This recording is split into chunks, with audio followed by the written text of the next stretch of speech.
অসমত কেৱল অসমীয়াৰহে দপদপনি চলিব। ক'ত গ'ল এতিয়া সেই সংগঠন? মুখৰ ফেনগুটি উলিয়াই ডিঙিৰ সুৰ ফুলাই খুব চিঞৰি ক'ব পাৰে যে অসমত অসমীয়াৰহে ৰাজত্ব চলিব। সুপ্ৰভাত, নমস্কাৰ জনাই আৰম্ভ কৰিছোঁ মোৰ চেনেলৰ অন্য এটি নতুন ভিডিঅ'। আৰু এইকেইদিন আপোনালোকে নিশ্চয় দেখিছে মই ঘৰৰ পৰাই ভিডিঅ'টো বনাবলৈ আৰম্ভ কৰিছোঁ। কিয় জানেনে, মোৰ এনেকুৱা হৈছে পদূলিমুখলৈ যাবলৈ সময় নাই। এতিয়াই মই ওলাই যাব লাগিব এটা ছাইডত, আৰু আপোনালোকক নিশ্চয় কম, নোকোৱাকৈ নাথাকোঁ। কিন্তু মানে মই সেই জেগাত এতিয়া যোৱা নাই, সময় পোৱা নাই, গম পাইছে। এতিয়া মানে আধা ওলাই লৈছোঁ, লৈ পেলাই লৰালৰিকৈ মানে ভিডিঅ'টো আৰম্ভ কৰিবলৈ লৈছোঁ। আজি আপোনালোকে নিশ্চয় দেখিছে নহয়নে, শিৱসাগৰৰ ONGCৰ সেই অনা অসমীয়া মহিলাগৰাকীক সেইবিলাক বাহিৰা মানুহে কেনেধৰণৰ ব্যৱহাৰ কৰিছে। আৰু নিশ্চয় ভিডিঅ'টো চাই আপোনালোকৰ কেনেকুৱা লাগিছে মতামত দিবলৈ নাপাহৰিব দেই। আৰু শিৱসাগৰতে বেছিকৈ মানে সংগঠন ওলাই পেলাই ডিঙিত এখন ৰঙা কাপোৰ মেৰিয়াই ল'ব পাৰিলেই হ'ল, মূৰত এখন গামোচা পকাই ল'ব পাৰিলেই হ'ল, জয়াই অসম বুলি কোনো আগ নাই গুৰি নাই, অকল জয়াই অসম। হেৰৌ মুখেৰেহে, মই আগতেও আপোনালোকক কৈছোঁ মুখেৰে জয়াই অসম বুলি ক'লে নহ'ব, নহয়নে বাৰু? গতিকে সেই ভিডিঅ'টো চাই পেলাই সেই মানুহগৰাকী সেই ছোৱালীজনীৰ কথাখিনি শুনি আপোনালোকে লাজ পোৱা নাইনে?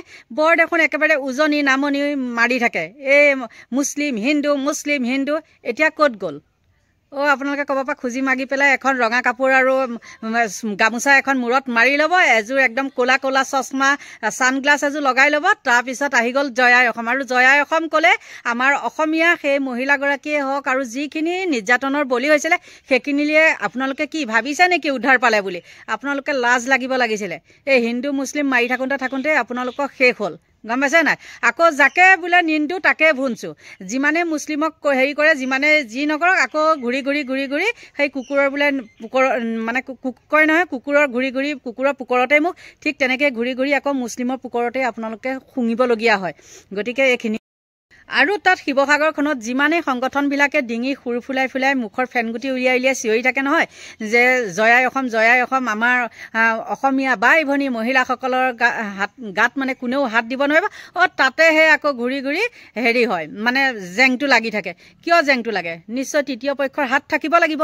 এইবিলাক তেনেকুৱা চাগে লাগি থাকিলে তেওঁলোকৰ চাগে পকেট গৰম হয়, সেইটো কাৰণে এইবিলাক হয়তো উচতাই পেলাই লগাই দিবও পাৰে। আপোনালোকে নাভাবিব যে এইটো মই কোৱা কথাটো মিছা বুলি। আপোনালোকে নিশ্চয় চাবচোন, চালি জাৰি হয়নে নহয় কথাটো নিজে গম পাব। গতিকে এনেই মুখত জয়াই অসম কৈ থাকি লাভ নাই, আৰু হিন্দু মুছলমান কৰি লাভ নাই। যিমানেই আপোনালোকে হিন্দু মুছলমান কৰক, যিমানেই যি নকৰক, ঘূৰি কুকুৰৰ পুকৰতেই মুখ।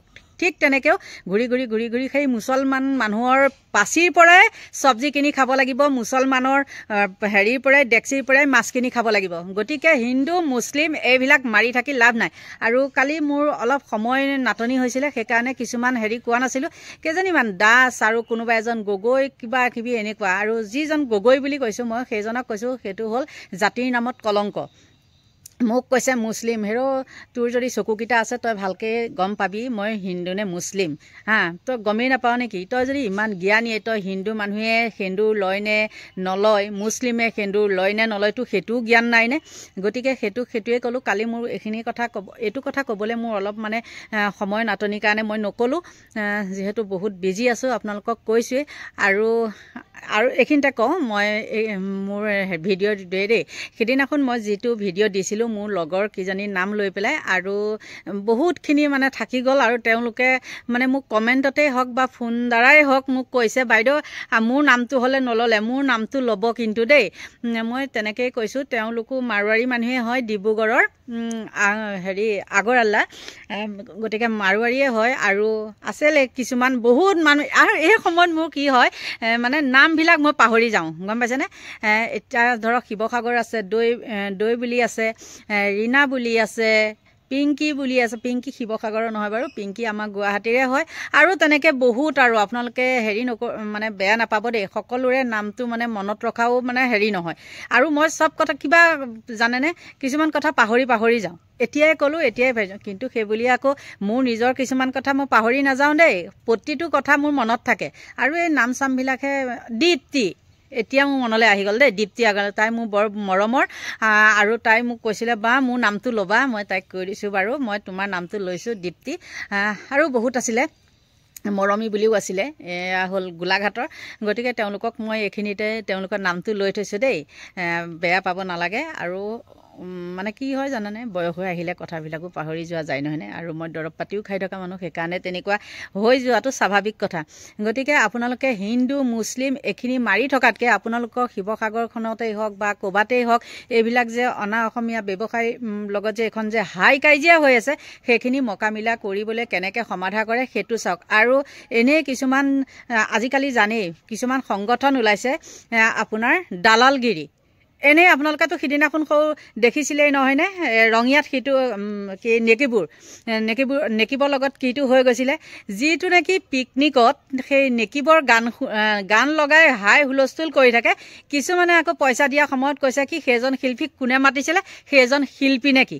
সেইজন শিল্পী নহয় যদি তেওঁৰে গীতটো আকৌ পিকনিকত লগাই পেলাই নাচি থাকে ডিঙি গুৰিলৈকে পানী ভৰাই ভৰাই, হয়নে নহয়? গতিকে এইখিনিয়ে কথা। আৰু এফালে মই যাবলৈ ওলাইছোঁ, মোৰ দেৰিও হৈ গৈছে, বেয়া নাপাব। আৰু কিছুমানে কৈছে বাইদেউ আপোনাৰ ভিডিঅ'বিলাক ছুটি হৈছে, হয়ো ছুটি হৈছে, মানে মই যিমান পাৰোঁ চমুৱাবলৈ চাওঁ, গম পাইছেনে?